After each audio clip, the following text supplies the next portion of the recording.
Hare Krishna, dear devotees, welcome for today's discussion. So, good morning, and today is February 14th, Friday, and we are gathered here to continue our discussion on Bhaktiyaloka. Okay, and today is so-called Valentine's Day, and of course, whenever we have Krishna with us, every day is a Valentine. Because what we are all learning is how that we can love Krishna and how we can achieve the highest love, the perfected love. Every love in this material world, it is so, it is awkward.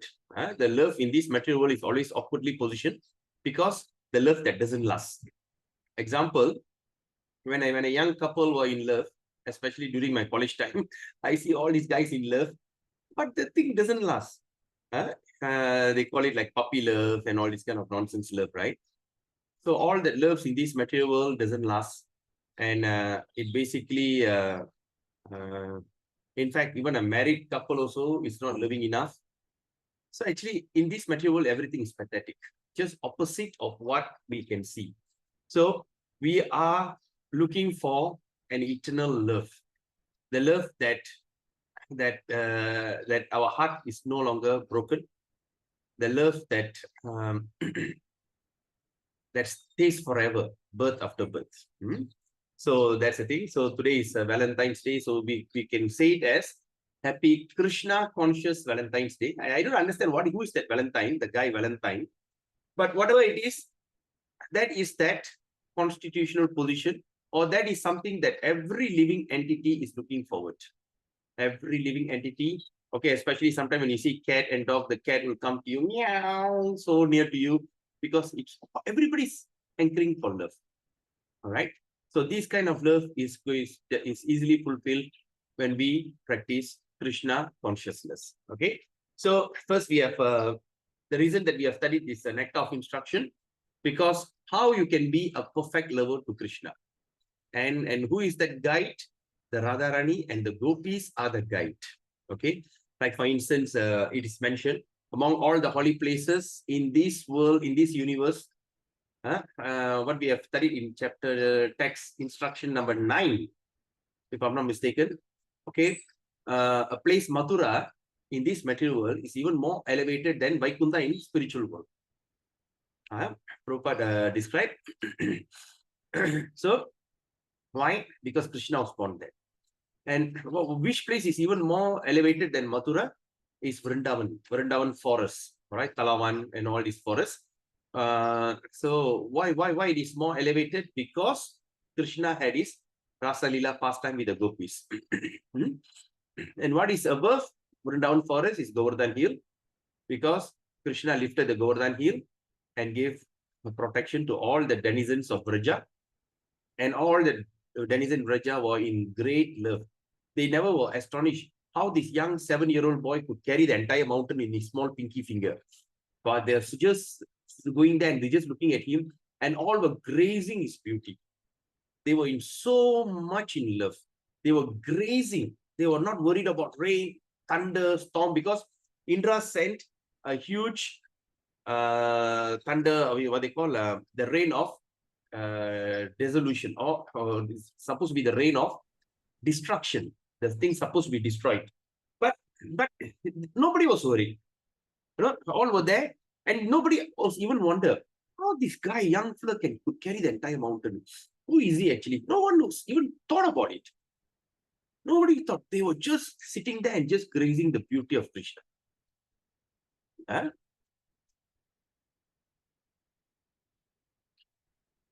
Hello?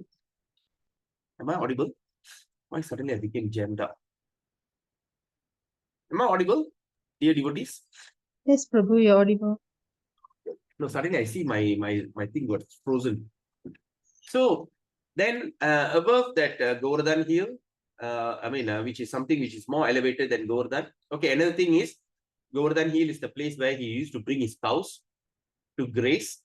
And at the same time, there's a place where he also have his another pastimes with his gopis and Radharani. That place is even higher than Vrindavan forest. And above all these places, which is more elevated, it is called Radhakund. Because in the Radha Kund, Krishna had his ambrosial pastime with Radharani.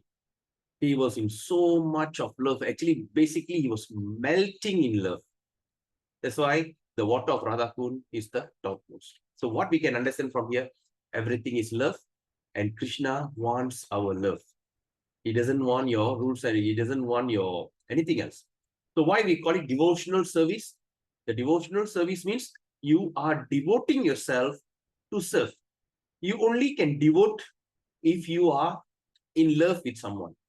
Sometimes we call a devoted husband, a devoted wife, right?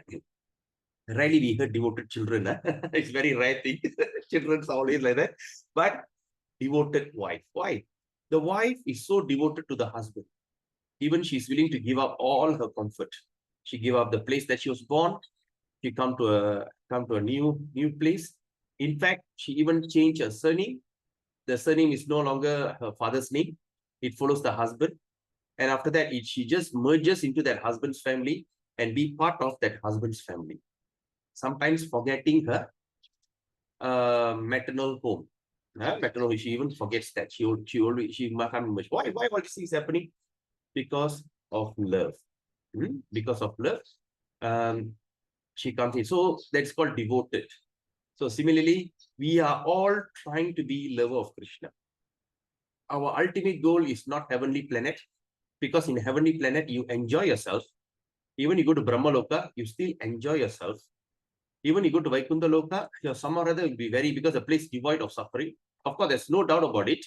The place we shouldn't say it's not this thing, but still it's fantastic. Once you go there, you never come back. You never come back. Even in Srimad Bhagavatam also mentions, all right? I try to get the quote. Even you go to Kailash, also you don't come back. The original Kailash, the Sadasiva, the place of Vaikuntha Kailash, you will never come back. So all the places are full of opulent. But our goal is not that. Our goal is to go back to Goloka Vrindavan, because we want to be with Krishna in a loving mood. Because once we go to Goloka, our happiness, it is to love Krishna. It is no longer our own happiness. We are all trying our best how we could serve Krishna, how to keep him happy. Just by that idea of keeping him happy, we are in a totally different thing. Once Narada Muni went and saw Krishna, and Krishna says, I'm having a severe headache. I can't take it. They say, oh, then you are a supreme personality. You are having headache. Then how to cure? What medicine? He said, please bring the dust for my pure devotees. The lotus feet, dust from the feet. The feet, bring the dust and put it on my head. My headache will go. And Narada Muni was worried. Huh? What do you mean? Go and find out. So he traveled. He went to Brahma. Brahma says, nothing doing. You want me to you want to intercede for me? He said, no. Then after that, he went to Lord Shiva. Lord Shiva said, hey, I don't want to intercede and go to hell. Forget it. Cannot give. Like that, he went to visit all the devotees. Went and saw the devotees, the pure devotee like Lakshmi. Went and asked Mother Mahalakshmi. Then went and asked that all the rishis. Went all over. Nobody willing to give that dust, because they are afraid of offense. But eventually, when they go to Vrindavan, when he went to Vrindavan, when he saw all the gopis, and he went and said, he was quite worried, because others chastised him, He went to the gopis, he said, Krishna is having a severe headache. Really? Then, how is it? No, but he says the only remedy is to get the dust from the feet of the devotees. If you don't mind, can I get some?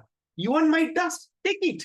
So they all start to jump on this thing and start to say, nah, all the dust, take it. But you're not worried of going to hell. I don't care about hell, as long as Krishna is happy. So in Goloka Vrindavan, even the gopis, even the Gopals, Nandarani, all right, the mother Yasuda, and Nanda Maharaj, what they call Vasudev, Rohini, all these denizens of Vraja, they don't recognize Krishna as God. They don't say, do you know Krishna as God? I say, who? Which Krishna? I'm not bothered about all these nonsense things, I just want to love him. They don't even recognize. In fact, there's one story in 10th canto, Krishna will be so naughty until Nanda Maharaj will take the cane and chase him. Even Mother Yasoda will take the cane and chase him. Can you imagine? For them, Krishna is lover. Krishna is their beloved. They don't understand Krishna as God. They don't even recognize that. So we want to achieve that highest perfection. And that highest perfection, in order for that goal, we have started off with studying this nectar of instruction, how you can achieve the highest goal. And today we are continuing with Bhaktiyaloka, all these simple things, all right? Like atyahara, all right? Over-endeavoring, overeating and overeating and collecting a lot. Atyahara. Second is prayasa, over-endeavoring. And today we're going to speak on, we are going on a second session on topic of Prajalpa, which is idle talking, okay? Talking nonsense, all right? So before we start, let's do our invocation prayer and get the mercy of all our spiritual master and all the preceptor, who's none other than Manjaris. With their blessings, let us delve into a very important but interesting topic, Prajalpa series, Bhaktiyaloka series under the Prajalpa part 2. Okay. Om Ajnanatimirandasya Jnananjana Shalakaya Chakshurunmilitam Yena Tasmai Sri Guruve Namaha Sri Chaitanya Manobhistam Stapidam Yena Bhutale Swayam Rupa Kadamayam Darati Swapadantikam Vandeham Sri Guru Sri Yuta Padakamalam Sri Gurun Vaishnavamscha Sri Rupam Sagarajadam Sahagana Raghunathan Vidam Tam Sajivam Satvaitam Savaduta Parijana Saitam Krishna Chaitanya Devam Sri Radha Krishna Padan Sahagana Lalita Sri Vishakhan Vidamscha Nama Om Vishnu Padaya Krishna Prishtaya Bhutale Srimadi Bhakti Vedanta Swami Niti Namine Namaste Saraswati Deve Gauravani Pracharine Nirvishesha Shunyavadi Pashatya Deshatarine Nama Om Vishnu Padaya Krishna Prishtaya Bhutale Srimadi Bhakti Siddhanta Saraswati Ti Namine Shri Varshabhanavi Devi Daitaye Kripaptaye Krishna Sambandha Vignanadayine Prabhave Namaha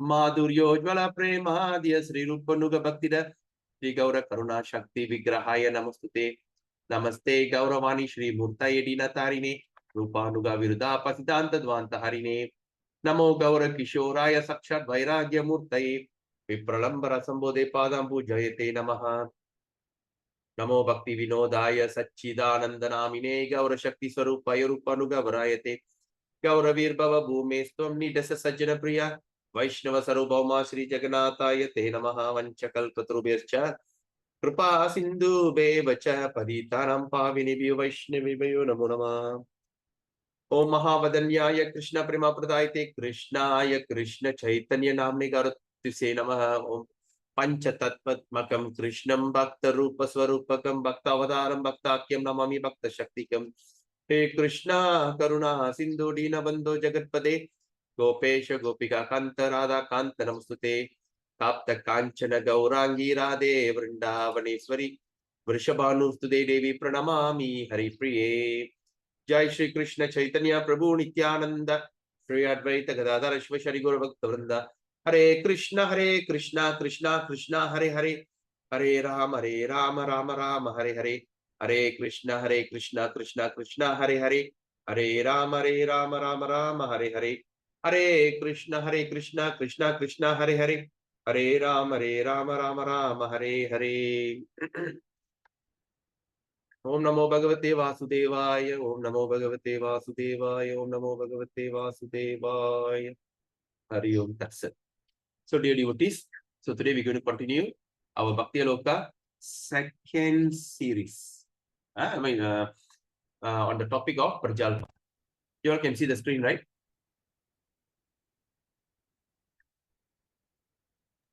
Yes, Prabhu can see. All right, great. So yesterday, where we ended, okay, we stopped at this important, right, verses here from Bhagavad Gita. I am the source of all spiritual and material world.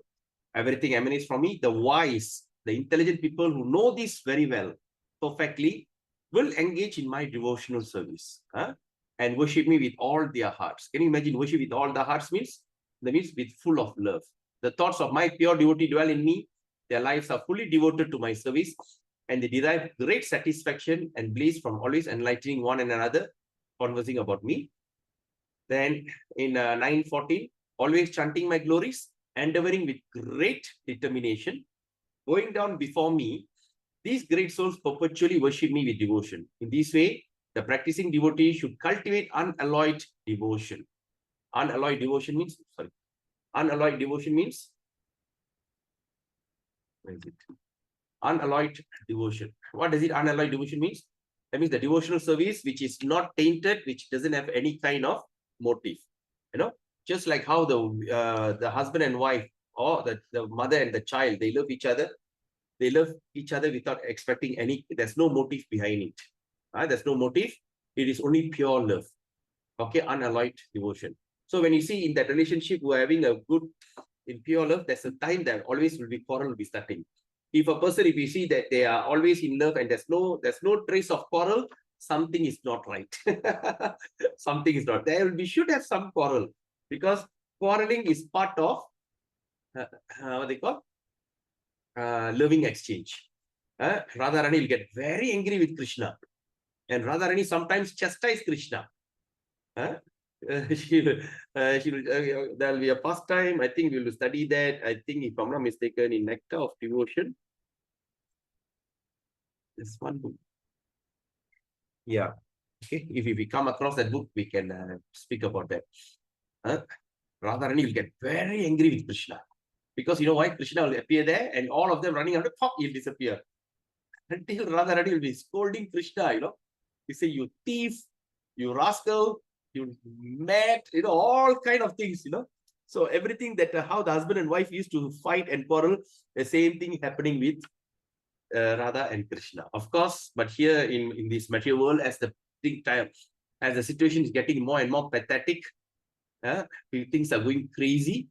The simple quarrel can end up in divorce in this material world. Simple quarrel. Simple quarrel. I can't live with you. That's it. I'm going out. It's just like that. But of course, in spiritual world, the quarrel, and when we study about the way they quarrel, gives us so much of pleasure. All right. So if they spend their days and nights uselessly talking the materialists, then the Lord instruction, always chanting my glories, will not be followed. All right.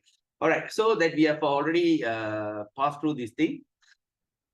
At the same time, we also understood that Srila Bhaktivinoda Thakura also is telling that reading all these kind of newspaper, reading novels is all totally waste of time. It's a great loss. Okay, where's the word?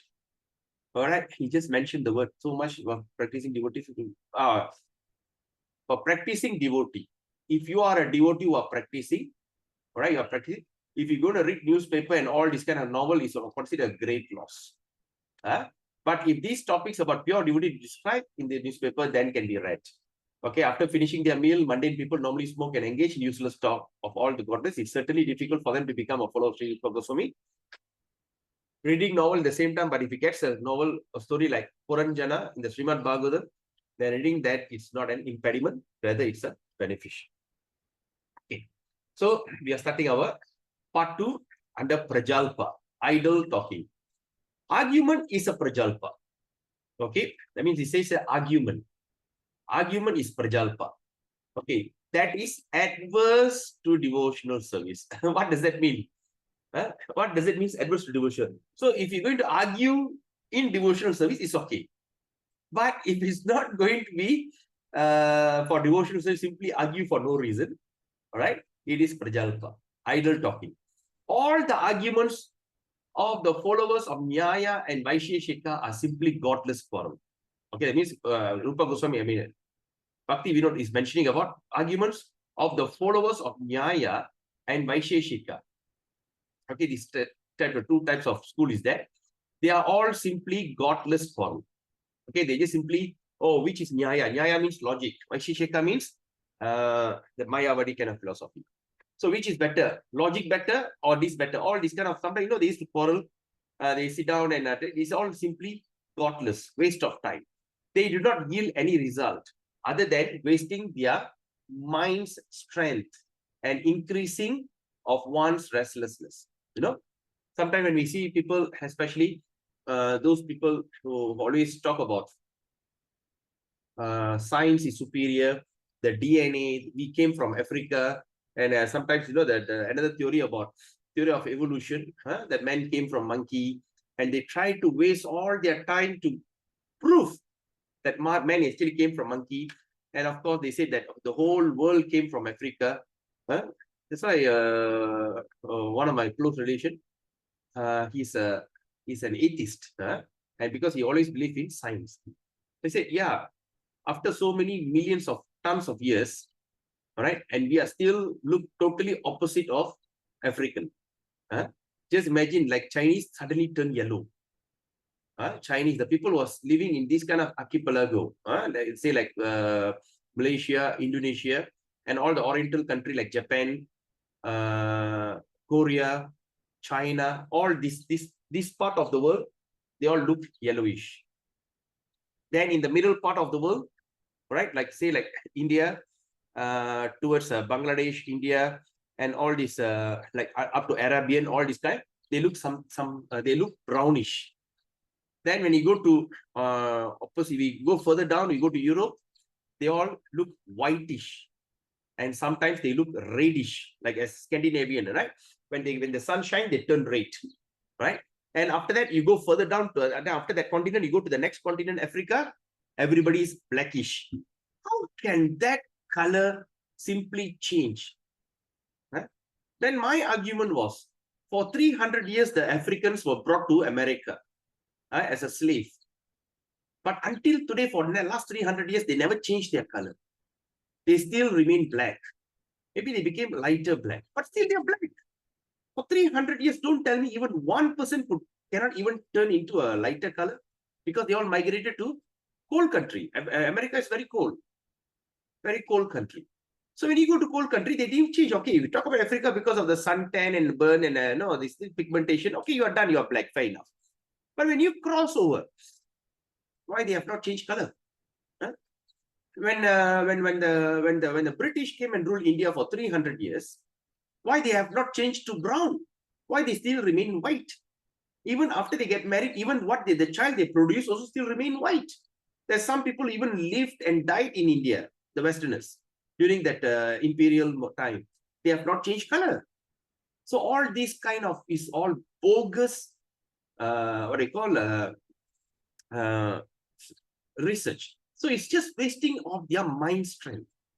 They try to create something which doesn't exist, and they take so much pleasure of it. So when they meet another person, when we start to argue, that they start to say DNA la, RNA la, this la, that la, all that. So human DNA and monkey DNA is almost same. Why you need to look at DNA? Even the way they walk and human walk also looks same. What is so big deal about it? Why you need to take? Because the monkey walks in, I mean, they talk about gorilla, all they talk, you walk in 2 legs. Right? They look like almost, you see when from the monkey come to humanoids. That means people who look like half monkey, half man. Like certain aborigines people, like in South America, right? Then after that, they start, it's normal, because that's what in Vedic literature says. Out of 8.4 million species, human and humanoids, they are part of the 400,000 species. It's clearly mentioned. But these people are wasting their time. So by listening to them, by reading their research work and all these things, is actually increasing one's restlessness. You become very restless. All right. I believe that some of you have experienced that. Okay. If any of you have not experienced that, I believe you don't want to experience it. That's the reason during my high school, I refused to study biology. Biology, I dropped. Even though that time you were not allowed to drop, but I just never touched biology. You know, my SPM, I failed my biology, and I'm very proud. Because I find it is all bogus and waste of time. Every one of us, we got 5 fingers like this, and that the bird got the 5 finger, it just spread all over. They got 4 fingers, all right. So everything is so nicely. So we should think about it. Why? I mean, we should always reflect on the creation. They're talking about the dinosaur, which was so huge and they had extinct. No, in those days, in the Satyayuga, Treta, Dwapara Yuga, everybody was tall. Even human being is very extremely tall. Right? They can go up to what, 30 feet, 40 feet, but it gets shorter and shorter and shorter. Now in Kali Yuga standard is 7 feet. Formerly it was 7.5. Now reduced, now it's 6. Then now his standard is 5'7". But now, as you see, people are getting even shorter and shorter and shorter. When it comes Kali Yuga, full-blown Kali Yuga, people will be only around 5 feet. They'll be dwarf. A lot of dwarf will be around. Because as Kali Yuga progress, people get shorter. Similarly, even the big animals start to shrink. That's it. And they start, oh, all these bogus. So increase that. So it's all nonsense. So please don't waste your time to study all these kind of things, which is not necessary, especially like National Geography, watching National Geography and all this, total Prajalpa.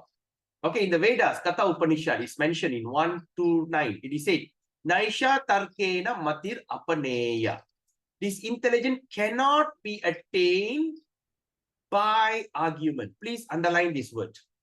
When you think you want to argue with someone, you must understand you are not trying to prove, you are not putting up a point, and that person also not putting a point, and both of you are simply like barking. No intelligence is created. Okay, the intelligence cannot be attained by argument. The intelligence only can be attained by humble listening, right? Humbly listen to someone and you make your own listening based on this. That's why I say when you make your journal every day, write down what you have done. All right, write down what you have done. Oh, I've done this, I've done that, I've done. Okay, then end of the day, try to see are you did the right thing or not. Oh, I didn't do the right thing. Why? Then try to relate to what you have learned in Bhagavad Gita, Nectar of Instruction. Try to relate on that and see whether how you can improve it. So next day, if you have the same opportunity, you try to avoid it and try to handle it with intelligence. That is called intelligence. Okay, because it says in Katha Upanishad, in Vedas, Katha Upanishad says that, okay, the word Katha Upanishad, it says that Naisa Tarkena Matir Apaneya. This intelligence cannot be attained by argument. The living entity's proper discretion is, okay, the living entity's proper discretion is eternally established in the natural intelligence. That means what? Proper discretion, that means to say good or bad, discrete, no, to make a choice, is already established within. In its nature, naturally your intelligence is given how to discrete these two things. Right? It's already given. That discretion naturally flows towards the lotus feet of the Supreme Personality of Supreme Lord. But by arguing about direction, by arguing about that direction, places, mistakes, and illusion, the heart becomes tough. Right? Okay, the heart becomes tough.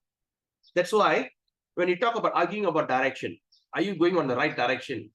Are we in the right place? Or sometimes they say, oh, the temple, we should make it in like that, sometimes that. And mistakes, when people make mistakes, and illusion. So when we start to argue about all these things, that person is no good, that person is this, I think we should follow this doctrine, I should follow that doctrine. Actually, what you are actually achieving is your heart is becoming tough. Our heart is already hard ready. Our heart is hard. Our tongue is hard, all numb. Sometimes when your hand become numb, you can't do anything with it. When you go for a surgery, there's a kind of, local anesthetic, local, they give you, sometimes when they want to do a surgery, what they call what surgery is there? They take out the baby by C-section, cesarean. They inject at the back, epidural. They inject at the back, end up the whole, your knee downwards become numb. You're awake, but everything becomes numb. It's just like paralysis. Right? So our tongue is paralyzed. Our heart is paralyzed. So in these paralyzed indriya, or these organs, we are struggling. We know our intelligence is, because our intelligence is above this material body. Right? Because it's subtle. And our mind says, our mind has already set up. And now the mind is doing damage control. They have already created the damage. It's just like sometimes after a person who indulge in so much of sense gratification, they suffer the consequences. They go drink so high. They drink so much until they become terrible hangover next day. So they do damage control. They try to take some lemon. They try to take this. They take Panadol. They try to get rid of that terrible hangover. So already done, and after that you do damage control. So similarly, our mind is going on a damage control because the mind has already damaged all our senses. Then our intelligence has already made it even harder. We are all we are all under the avidya. We all got a jaundice. That's what in verse instruction number 1, 2, 3, 4. Instruction number 4. We are all avidya. We all have in ignorance. We are all in jaundice. We can't taste. All right. Even the Harinam, which is so nice. Right. So that means we have no time for all that. So now we are going on a damage control. We are trying to like soften it. We are trying to soak our heart, soak our tongue. You know, sometimes when you take the hard stuff, what do you need to do? Sometimes when you want to cook something or something, what do you call it? Some of the hard stuff, you know, I don't know, I can't remember what is it.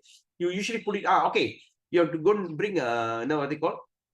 The coconut, after you grind the coconut, right? Coconut pulp. So after you, from the shop you buy, you cannot keep it outside. You have to put it in the freezer. After freezer, the next day, if you want to make chutney, what do? You need to take it and put it in the water so that all the ice will start to melt and become softened. So that means we have to soak. So that means we are soaking our intelligence, soaking our indriya, our heart and everything in devotional service. We are chanting the Hare Krishna mantra. Every day you must chant 16 rounds without fail. Why? Because the consistent melting is important. If one day, if you don't chant, again, it becomes cold. It becomes freeze again. And it's going to take so much of effort to even to defreeze it, defroze. All right. So you have to always doing it. So that means we are trying. So that means by this kind of argument, we are making what we are just trying to make our heart hard again, our tongue this thing. So what we always advise, when you know someone who are envious on Krishna, who doesn't want to follow this thing, just avoid them. Sometimes discard them. That's why in Bhagavad Gita, in fact, I also mentioned, right? Even in Nectar of Instruction, in 3 or 4 verses, Rupa Goswami keep instructing on that. Avoid non-devotee association. Discard them. Abandon them. They can be your most close relationship, a close relation or whatever, your cousin or whatever it is. It is better to avoid them because we are on our self-nourishment. Right? If anything goes wrong in our life, they are not going to go there to help you. Like sometimes the parents are there looking after their grandchildren and they get stuck to them. So if you are going looking after your grandchildren, put a strict law that I am chanting Hare Krishna and I'm definitely going to encourage my grandchildren to chant Hare Krishna. Like sometimes, like my father-in-law was like doing chanting Hare Krishna and became vegetarian. It was so nice. But of course, the family pressure. All come and say, oh, why you look so thin? You look so skinny. You must eat egg. And some or other, gone. Wrong association. Very important. We must always remain our distinct. So we have to. So first thing is arguing it distinct. So then natural discretion is no longer remain. The natural discretion. You will lose your intelligence and no longer remain by accepting the Vedic Dashamula instruction and arguing accordingly. One's mind does not become wicked. So what is good? What is bad? When such deliberation are based on the Vedas, that is no longer Prajalpa. So like for instance, if a devotee is putting up a point, sometimes when we give class and sometimes the people will be asking question. So by asking question, we understand, we know whether the person is challenging or inquiring. When the person is challenging, we challenge them. We cut them off. But if the person is inquiring, we teach them with full of compassion. Yes, this. But of course, in debate, what you do, you just challenge them. You try to like beat each other's head, just like a boxing match. I box, you box, I box, he will fall down first, right? But all these like how Srila Prabhupada went, he crashed all the atheists. He crushed crushed the scientists. That is not Prajalpa. Because he need to put up the point. Because when this argued, his disciples are watching and they become more and more convinced. But another thing, after we learn all these things, we don't need to go and show off to people that we are a good, we have that power of knowledge that we can argue to see. Sometimes when we become a good debater, so when you meet someone, you defeat that debater. You defeat someone, then after that you feel you're floating. You know, that's also very dangerous. So you must be very careful. So it's always recommended for a beginner, right? Study all this for your self-nourishment to be convinced on your process of chanting Hare Krishna that this is the best process of going back to Godhead. The side effect of chanting Hare Krishna, you're going to have peaceful life, peaceful mind, anxiety-free life, and eventually go back to Godhead. And in order to get that conviction, we are studying all these books. So we want to be even more convinced. So then we are studying about do's and don'ts. So now we understand number one is Tyahara is no good. Number 2 is Prayasa is no good. Now we are talking about Prajalpa no good. So all this for our own nourishment. We are not trying to gain this knowledge. So in the future, I can go and smash someone. Please, please don't do that. Okay, because all this I'm saying from my own personal experience. And I've seen like whenever a person start to acquire some little knowledge, they love to show off. No good. That is why Chaitanya Charitamrita in Madhya Leela, chapter 25, text 153, Chaitanya Mahaprabhu has given instruction. Ateva Bhagavata Karaha Vichara. Okay, it says Ateva Bhagavata Karaha Vichara. What Chaitanya also studies Srimad Bhagavatam very scrutinizingly. Okay, this was the topic that I was just contemplating when I was driving back after sending my son. When sometimes, okay, before that, I would like to ask you, how many of you are reading Bhagavatam? We have 10 people here. How many of you are reading Bhagavatam? You can raise your hand. I'd like to see. Or thumbs up or whatever. Any one of you studying Bhagavatam? On your own? No one. Oh, Nanda Devi Mataji. Okay. Now, how many of you are, okay, now only Nanda Mataji is the one reading. So Nanda Mataji, so when you read Bhagavatam, so you're reading it for your, yes, Vaishnava Kripa Prabhu, you are also reading, right? Yeah. Okay. So sometimes when we read Bhagavatam, do you have that kind of feeling, Prabhupada's purport is too long. I want to go on and find out what is Bhagavatam is trying to teach. Do you have that kind of thought? Yeah, at times, Prabhu. At times, when Yes. suddenly after you see that, you see such a long purport, I say, oh my God, because you're so eager to finish the Bhagavatam, yes or not? Yes. Yes. Okay, great. Vaishnava Kripa. Yes, Mataji? Time is short, so I want to finish it. I want to finish Bhagavad before anything happens. True. How about you, Vaishnava Kripa Prabhu? I didn't feel like that. I keep on reading, Prabhu. The time, how long or short it is doesn't matter, Prabhu. Okay. This is your how many reading, Prabhu? Come here, Prabhu. How many times you have now is how many rounds you have read? This is my 5th round, Prabhu. 5th round. Okay, when you talk about your first round, did you felt it? Oh, no. That time I was not initiated. I was just reading it, Prabhu. It was nice, that is all. Just to understand the story, Prabhu. But when you see long Prabhupada's purport, how do you find it? I don't think I was upset by it or anything, Prabhu. Right. Okay. Because that is not going to help me in the beginning, except for Bhagavad Gita. So just reading from knowing the facts. Okay. Good. Yeah. Because like for instance, like in myself, when I start reading Bhagavatam, I start to see, oh my God, like for instance, the first verse, Prabhupada wrote 60 paragraphs. Right, the first verse of Srimad Bhagavatam 1.1.1, 60 paragraph. So I don't think, oh my God, such a long, and in fact the introduction, such a huge introduction, So that means what? So we are all, when we see, I'm based on my experience. Of course, Ananda Mataji also experienced the same thing. We sometimes think, why? Because the eagerness is to study, is to know what the Bhagavatam is trying to tell. That is actually not a good way of doing it. So of course, sometimes the thought is there. But if any one of you going to start studying self-nourishment on Bhagavatam, please read each and every sentence. Prabhupada is actually giving the summary of entire Vedas in that.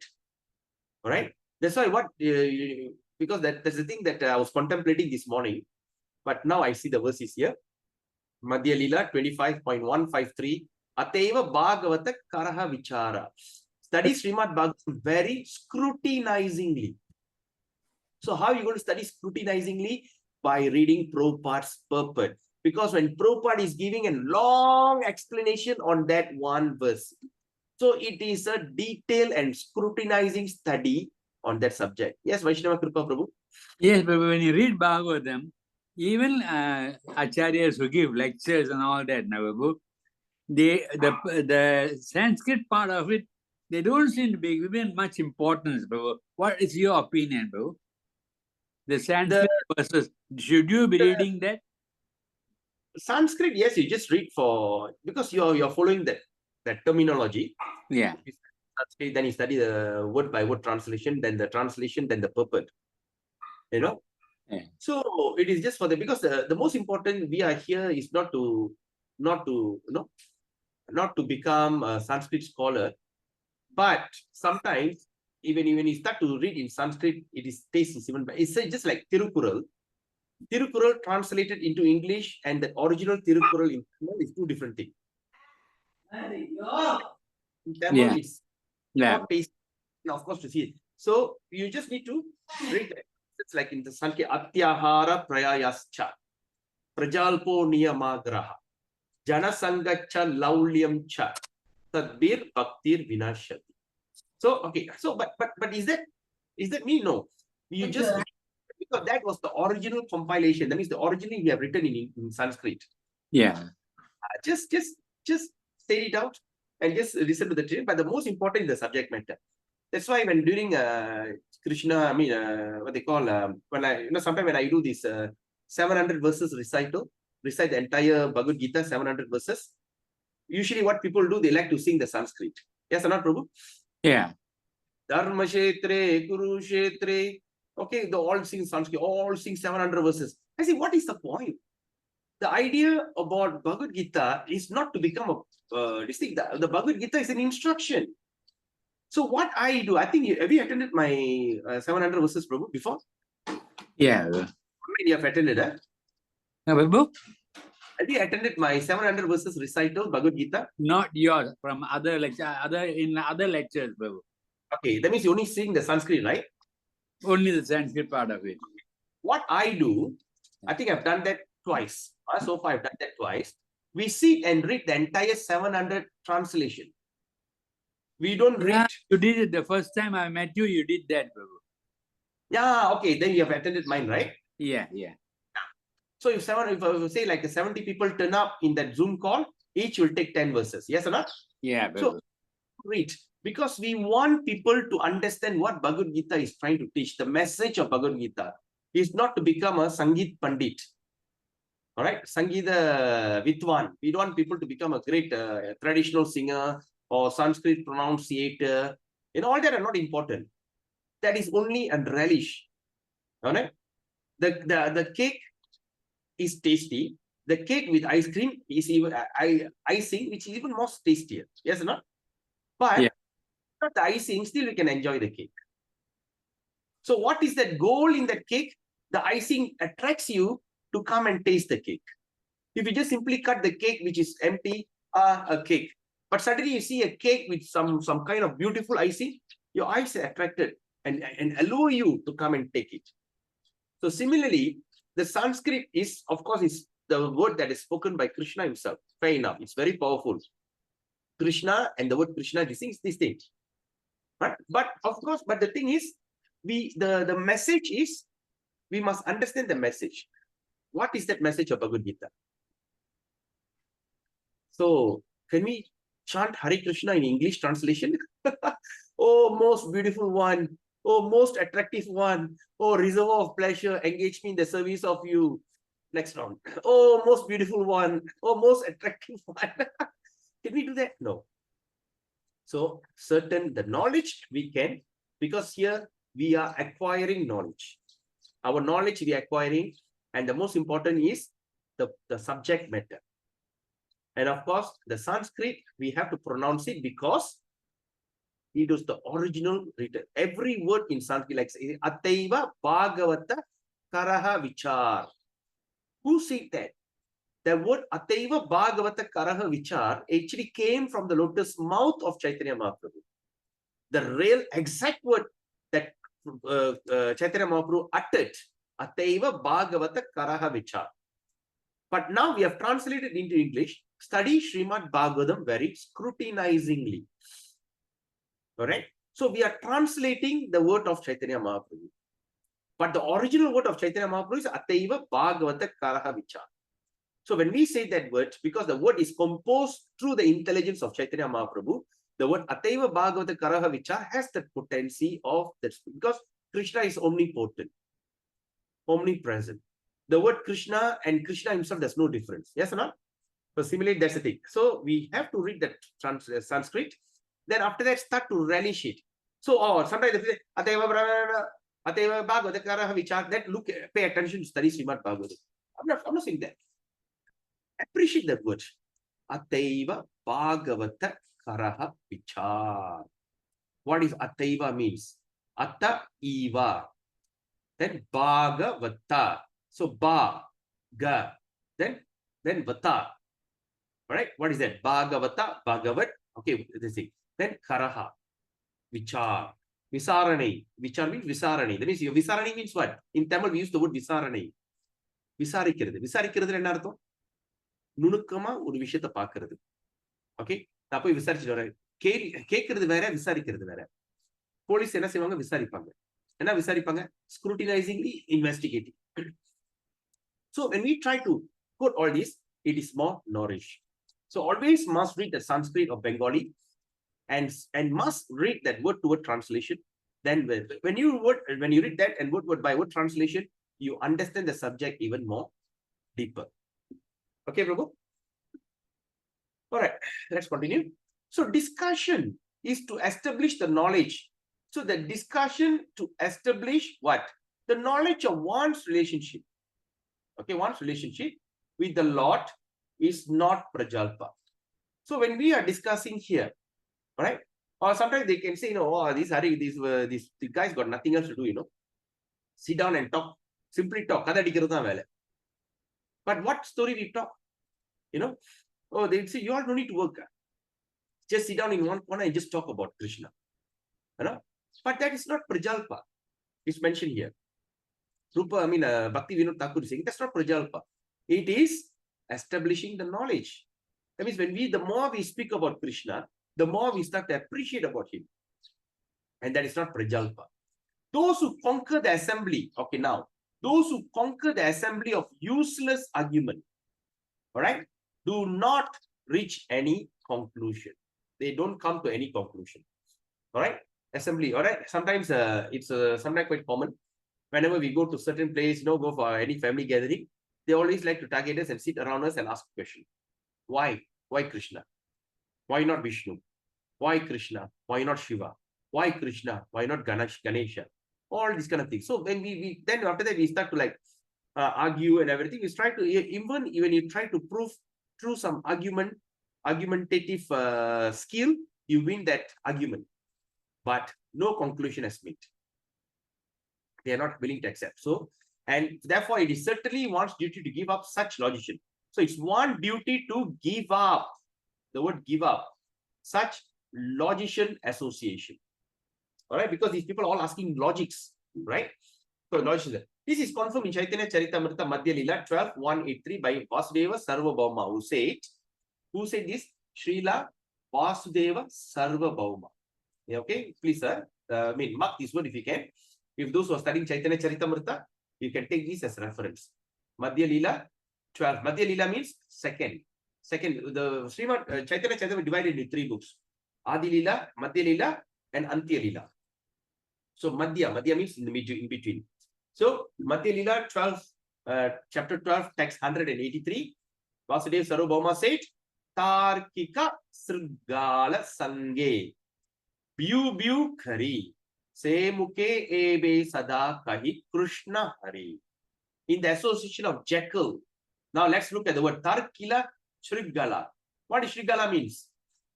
Right? How do you pronounce the word Shrigala? S-R. Mataji, Sheila Mataji, please. All right. So now let's look at this word here. Okay. So I think should I just do it? Okay, maybe I can do it just for relation. So now the word is mentioned S-R-G-A-L-A. All right. So now let me put up the, okay. Now the word is S. Oops, sorry. Okay. When there's an apostrophe on the S, we're going to pronounce as shampoo. Sha. Then when there's a dot at the bottom under the R, okay, how are we going to pronounce? We're going to pronounce as re. Okay. We're going to pronounce as re. Are you all following me? Right? This one we pronounce as Re. All right. Then the next word is ga. All right. Gala. So now when we combine, when we take out this word, okay, we just put it here. That means it sounds like Shri Gala. Or also we can also put as Sri Gala. What is Sri Gala means? Can anyone tell me what is Sri Gala means in Malay? Jackal, Babu. Sri Gala means. Do any one of you understand what I'm talking about? Unless you're India devotee, like Malaysian devotee. Do you know what is Sri Gala or not? If you understand, please put your thumbs up. If you don't understand, Nanda Devi Mataji understand. Rusan Sheila, Kesavan, you understand Sri Gala? Right? Sri Gala means wolf. Huh? Sri Gala, Sundal Malam. Oh, looking at the moon. You know, Sri Gala looking at the moon, you know, Sri Gala. So now you understand the word? How? See, when we understand these things, so the word Sri Gala is this one. 3 weeks ago. And this clear message. One is unmuted. Okay. All right. So now you understand. So Sri Gala or Sri Gala. So Tarkika Sri Gala. Now you understand the word Sri Gala here. Sri Gala what? Sange. Sange means Sangam. Sange means association. Sange. So biu kari. Se muke ebe sada kohi Krishna Hari. All right. So now, okay. So now we see here. So in the association of the jackal or wolf, which is known as the logician, I simply continue to bark a resounding boo. Now from the same mouth, I am chanting and from the same mouth, I am chanting the holy names of Krishna and Hari. All right. You all understand this translation?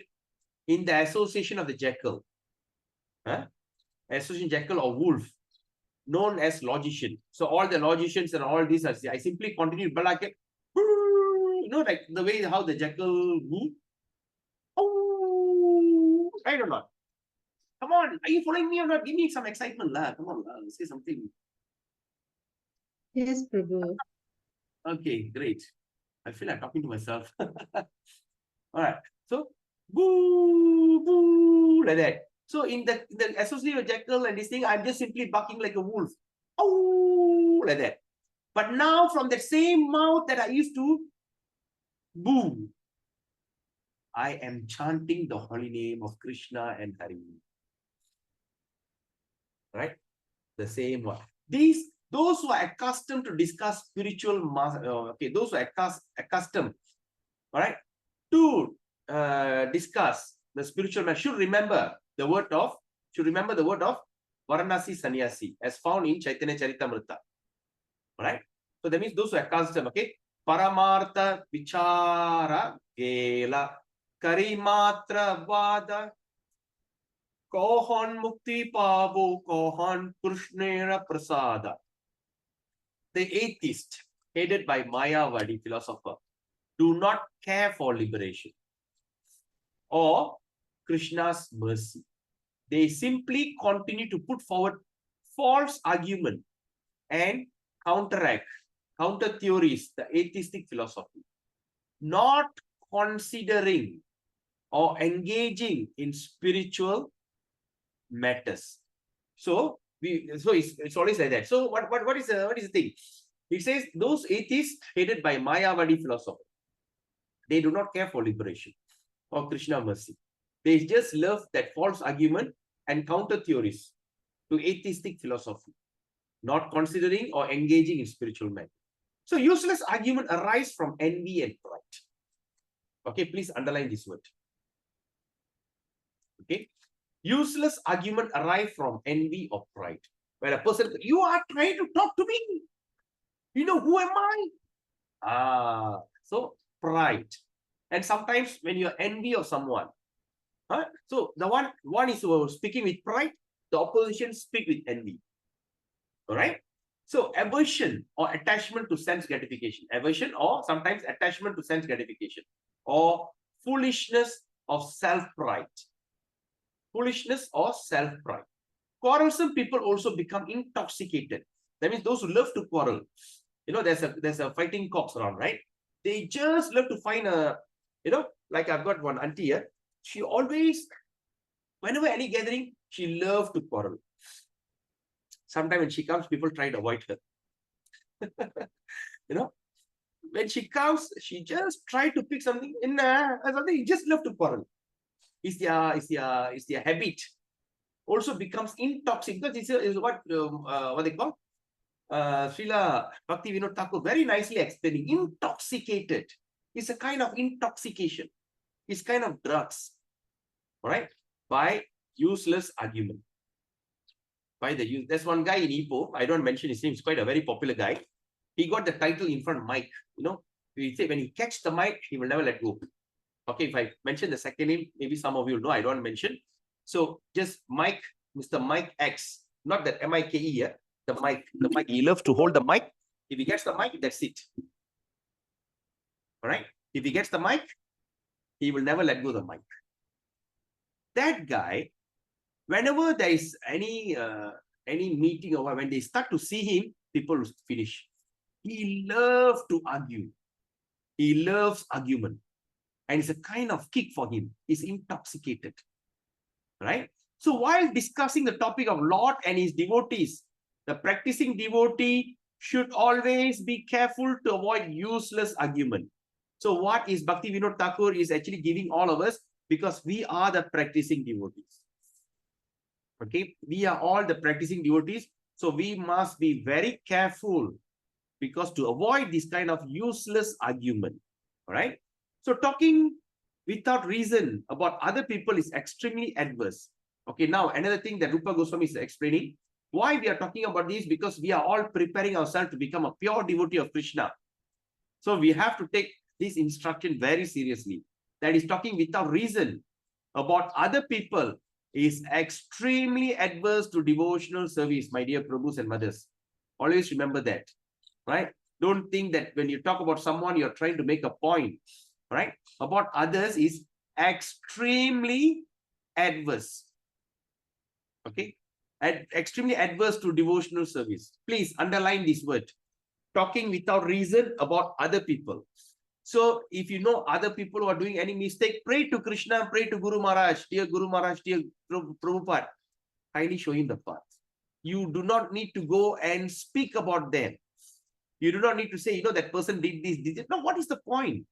When two persons get together and speak about someone, what is that advantage that you're going to get? You rather go to that person and tell, my dear Prabhu, my dear mother, I would like to tell you something. You know, can I just speak to you about this? You say, yes, what is it? No, what you have done, I think it's not pleasing for me to see. Since I'm your well-wisher, I'm telling you. But if someone else is, you know, they may make it a propaganda. Please. It's better to do that way. Not simply talk about, because when you go to talk about people, even when you talk about like politician Anwar Ibrahim, what is he doing? What is it? Right? Because you're not making any point. Anwar Ibrahim is not going to come to you and take your advice. Padita Tarana, can you give me advice? Can you become an advisor? He's not bothered. None of the politicians are bothered. No one is bothered. So no point talking about it, because it's extremely adverse.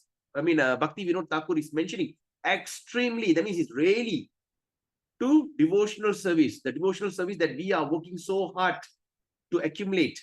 All right, the loving service, we are taking so much of this thing, because our heart supposed to be filled with love. This kind of talk will fill in hatred. Why you want to give your tiny heart room for hatred? Why not fill it up with love? Huh? Just like you take a bottle of water, you clean it up nicely, and you put a little bit of poison. What's the point? Huh? When you fill up a water bottle very nicely and you put a little bit of impurity. Huh? Why? When you in a bottle of water, just keep pure water, which nourishing your body. Why you want to add some poison for what? It's suicidal, right? So simply, so this kind of talking nonsense and talking without reason is extremely adverse to devotional service. Many people talk about others to establish their own reputation. Want to show off. I'm so clever. I'm so intelligent. Oh, I'm so advanced devotee. See, I can talk about them. All that no need. So being envious, this is what they call the enviousness. Being envious, some people are accustomed to discuss others' character. They become so accustomed. They are so used to it. So, according to what Srila Prabhupada mentioned, what is that birth of envious people? Even in Bhagavad Gita, Krishna explained many times, my dear Arjuna, because you're not envious of me, I will tell you more. I will tell you more secret. Rajaguhyam, Rajavityam. I'll tell you secret of all secret because you're my dear friend. Because you are my very dear friend. And because, secondly, you're not envious. Krishna hates people who are envious. And what is the destination of envious people? According to Srila Prabhupada, those who are very envious, if you love to eat meat, you can be born as a carnivore, like tiger. If you love to eat everything, you'll be born as a pig. If a person was so intoxicated with sex, they'll born as a pigeon. Those who are so much of intoxicated with showing off their body, their glamour, their beauty, being naked and like actresses, right? They like to wear all skimpy dress just to make a point, to show how beautiful they are, so they can get another opportunity in film. And in fact, these are the women that has been portrayed in a big poster. Everybody want to watch the movie. It's not because of we want to see how sexy is that girl. So these kind of girls who love to dress up in a short skirt, in a mini blouse, and all they like to look so sexy. What is their destination? They'll take a form of a tree, stay naked and stand, show off the body, with a tree like that. That's the destination. But what is the destination of envious people? The envious people will born as a snake. All right? The snake is an animal which everyone is afraid. No one is brave about snake. In Tamil, there's a proverb, right? Pamba kandal, padayum nadungum. Pamba kandal, padayum nadungum. That means, in other words, in English, what it means, when a snake, when all the soldiers are all gathered, all standing there to fight, the phalanx here, all ready, all with the horse, start to fight, and suddenly they see going, they will run away. Even the battalion will shake when they see a snake. That's why it's very envious, right?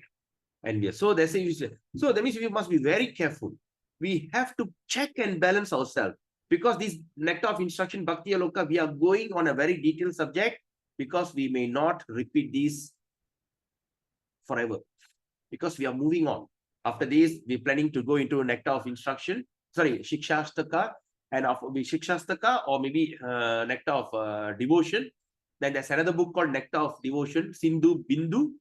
Nectar of Devotion got 3 distinct. One is by Prabhupada, another one by summary study, then the detailed studies by Rupa Goswami, and the commentary on Srila Chakravarti, Vishwanath Chakravarti Thakur. Maybe the Sindhu Bindu, Prabhupada commentary, Nectar of Devotion, and Sindhu Bindu. The 3 books maybe can take at least another 2 or 3 months. All right? So, and for us to come back to Bhaktiyaloka and come back to Nectar of Instruction, we may not so. Those who are watching this online, please pay attention to this very carefully.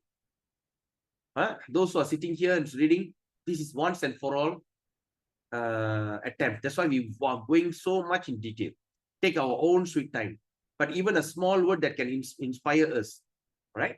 So that's the thing. So we have to be very, very careful. So every day check and balance. Where are you? When you see someone, you become so jealous or envious, you try to note it down immediately. I'm feeling jealous looking at the devotee. I'm feeling jealous looking at the devotee who are very successful. I'm feeling jealous to look at that Mataji who can cook so nicely. Everybody's praising her food. Write it down. You must know what character you have.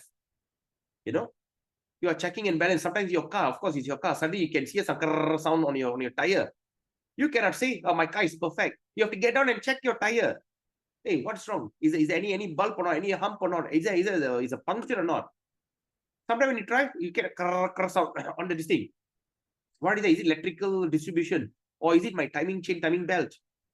You cannot just simply drive. Oh, every 5 years, every 10,000 kilometers, I service my car. Therefore, I don't bother. No, you have to be very careful. If you don't, the car will spoil and going to strand in the middle of the road. In that middle of the road, if you're stranded at night or at the sharp corner, bend, dangerous corner, you can see another truck come here, bang! Total destruction may happen. The same thing. If you're not checking and balance what is your activity, your habit and everything, it is just like in the corner of a dangerous stretch in a freeway, highway. Your car is stuck in the middle and a truck comes and bang, and the car will go on a total destruction. Similarly, if you don't check and balance at the final moment of your life, when you're stranded with this kind of thought strongly embedded in your mind, your next destination is going to be very uncomfortable and it's not worth it. All right. So being envious, some people are accustomed to discuss others' character. The minds of those who are busy in such topics can never fix on the lotus feet of Krishna. They can never fix their mind at the lotus feet of Krishna. If you think you cannot fix your mind at the lotus feet of Krishna, there is something is running in your mind. You have to find that thing out and try to cure it. Pray to Srila Prabhupada. Pray to our Guru Varga. Pray to Sri Krishna. My dear Krishna, why am I not getting taste? Why I cannot concentrate in the lotus feet of Krishna? Why can I not concentrate? That means you must understand that some anarthas are still running in your mind. So talking about others should be rejected in all respect, not only for devotees, even by everyone. The more you are quiet, the more better you will become. So only engage your tongue in chanting the holy name, speaking about Krishna, and tasting prasadam. Enough. Other than that, yes, okay, right, noted. Keep your tongue. Of course, when you are working, it's different. In your workplace, that's why what Krishna says very nicely. Now, when you study this, you start to appreciate Bhagavad Gita even nicely. That's why Karma Yoga, what he says, just do your job. If you're a lawyer, you need to talk. You cannot go to the same, yes, Your Honor, but you have to argue. That is your job. Go there, argue, and stop there and come out. You do not go on arguing. You do not need to show your barristership. Your barristership. That means you're a lawyer. You don't need to come and show that law capacity in your family. You do not need to argue with your husband or your wife. You do not need to put all these things, and you do not need to argue with your fellow devotees. Sometimes you see in devotional service, in temple sometimes, all right? The way they talk, sometimes in the meeting and everything, the way they talk is like, wow, like as though there's an interrogation and there's a lawyer and public, public prosecutor talking. Well, okay. Now tell me, do you think you did it? No, sometimes it's all that no need. Okay, we have heard about it, we have seen it. Now we think about it. Now we do not need to use it. Your tongue only can be used for the sake if it's a job or if it's means of income.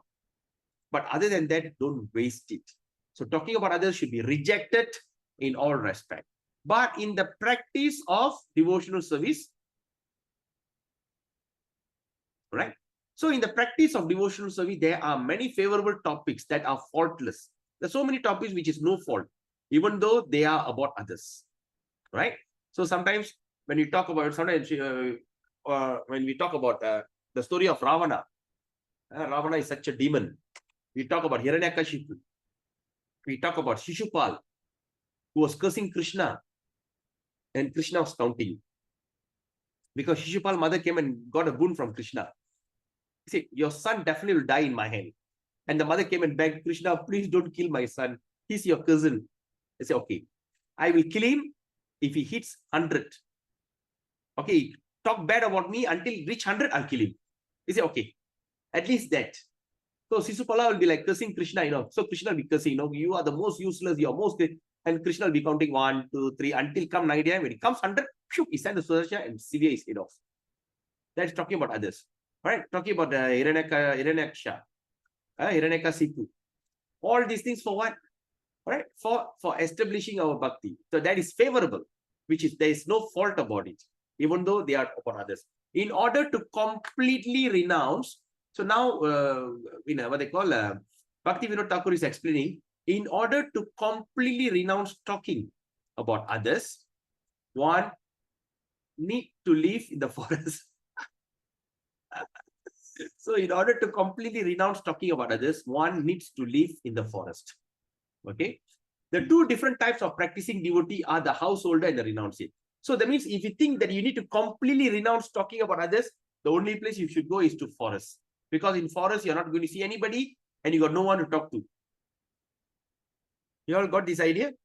But when we are living in this community, we somehow or other need to talk about someone. So what Bhaktivinoda Thakura is telling, from you talking about other people's character, why not you speak something that is favorable from the Sastra? You talk about others. When you talk about if you okay, like Ekadasi, what they call Ekadasi's Magima. Okay, like for instance, when you study all the Sastras, Vedas, talk about someone else. So either do that, right? Now, let's look at this. So the two different types of practicing devotees, okay, are the number two types is number one is householder and second is renunciate. There's only two types of practicing devotee. Either you're a householder or you are a sannyasi. Renunciate, like brahmachari and sannyasi. Because the renunciate have no business, they have no business whatsoever with sense enjoyment. So the renunciate have got nothing else to do with for sense enjoyment. They can give up talking about others in all respect. So they can give up talking about others in all respect. But because householder is engaged in earning, saving, and protecting, right? And maintaining the family, he cannot completely give up talking about others, right? Because we are all here are householders. We are living in a family. So this is what is important for us. So we cannot completely give up talking about the others. So it is best for him to live in Krishna conscious family. So the best thing is to live in Krishna conscious family. Try to convert your family to become Krishna conscious. How? Sometimes when they come and talk to you something else, you try to relate everything with Krishna. Something, when they say come, sometimes as an elder, you have to worship Krishna. You always try to relate with Krishna and try to eventually convert everyone to become a Krishna conscious family. Okay? When all one's material activity are related, because when everyone's material activity, right, it became related to Krishna, then even unavoidable talk about others becomes sinless and part of devotional practice related to Krishna. Okay? He should not talk about others in a way that is detrimental to anyone. That means he should also not talk in the way that is detrimental to anyone, that is going to affect anyone.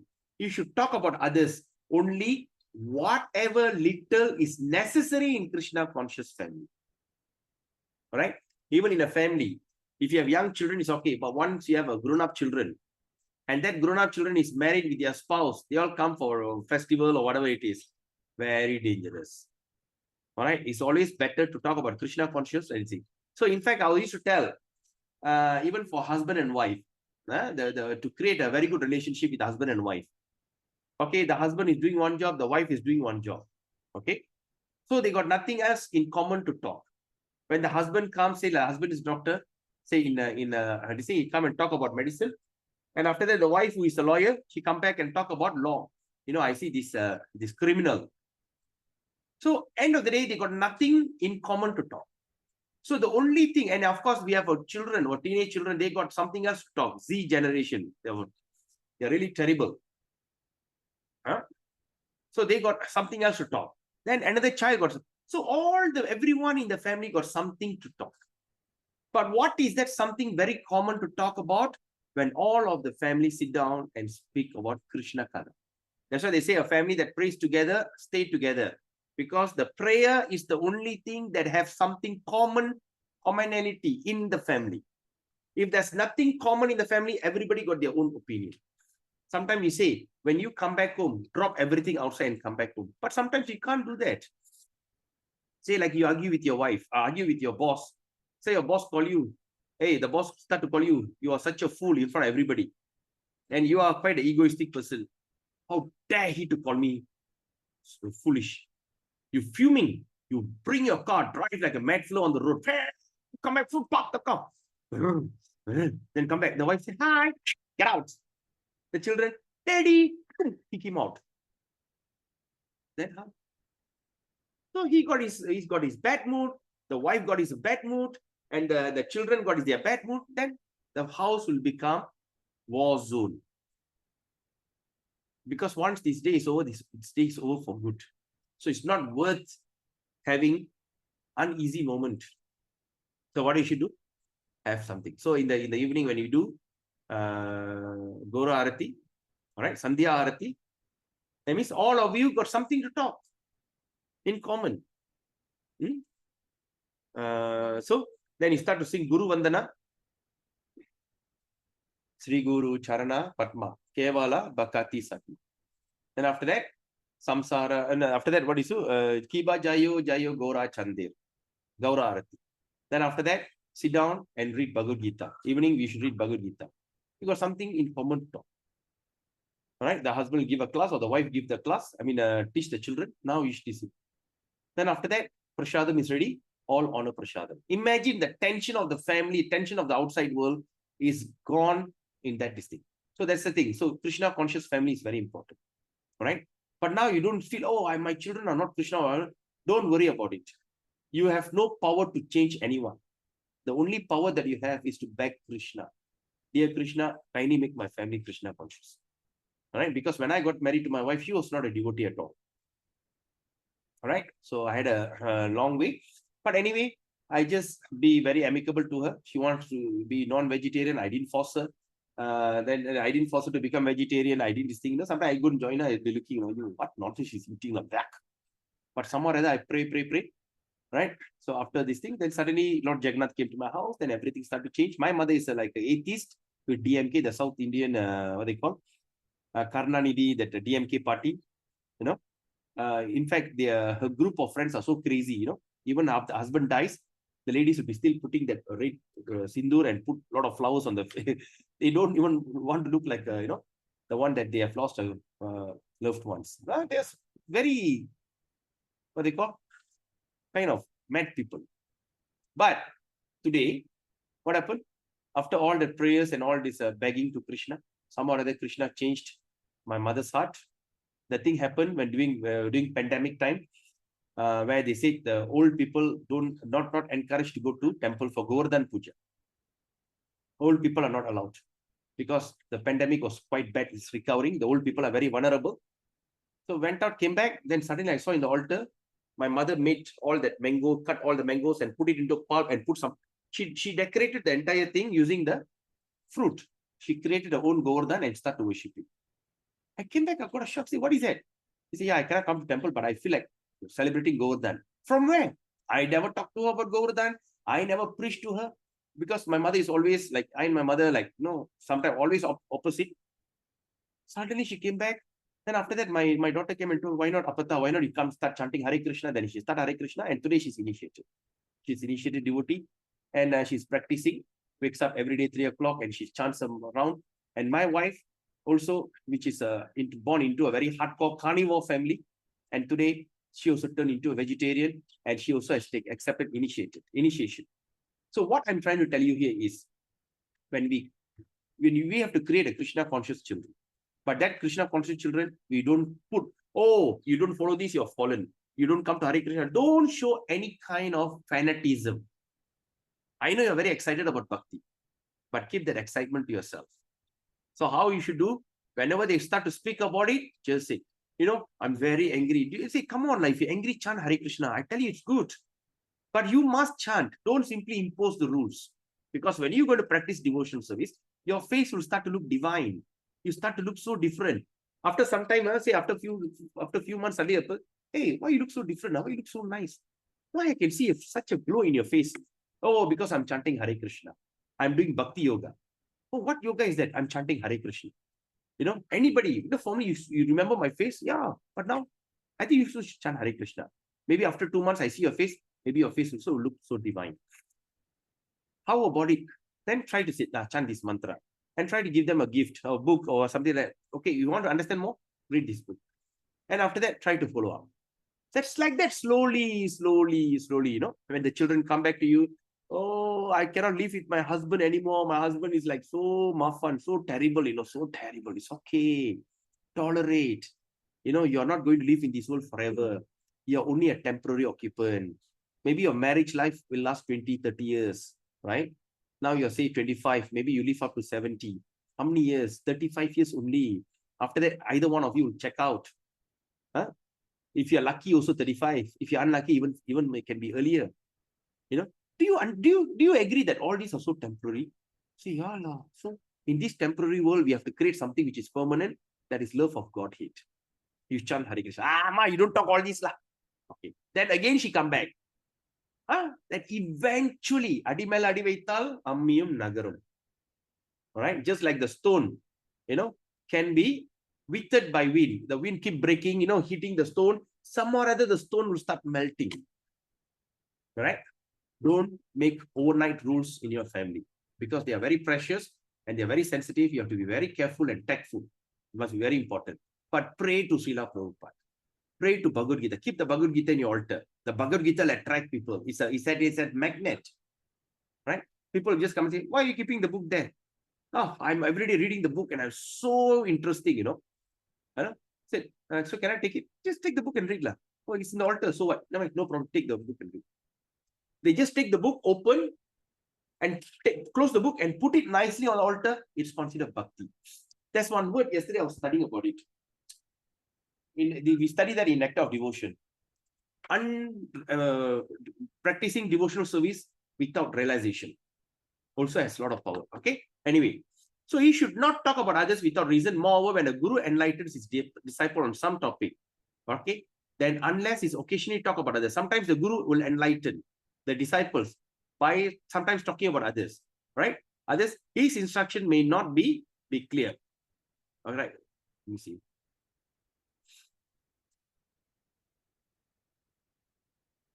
Okay. Moreover, when a guru enlightens his disciple on some topic, and unless he occasionally talk about others, his instruction may not be clear. You understand? Sometimes when guru want to give an instruction, you want to make a point, sometimes he may talk about others. That devotee, just to make a point, analogy. Because if he doesn't give that analogy or make a point by talking about others, maybe the subject matter that guru is speaking he may not understand. Just for that sake, he talk about others. But that is okay. When previous Mahajan have talked about others in this way, there's a merit in such a talk. Right? There is a merit. Right? When the Mahajan, not you and I. Right? So there is a merit. So just example, as Sukadev Goswami in Srimad Bhagavatam, Canto 2, Chapter 1, Text 3 to 4. Nidraye hiriyate naktang vyavayena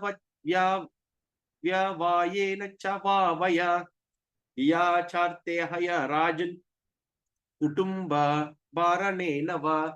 Kudumba barana. Kudumba means family. Barana means AB. Kudumba barane nava. Deha patya kalatradish atma sanyeshastvaspi tesham paramato nidanam pashyanapi na pashyati. The lifetime of such an envious householder is passed day and night in sleeping, in sex indulgence, and in the daytime either making money or maintaining family members. All right? This is standard. Okay? This is standard. Right? What he says? A lifetime of such envious householder.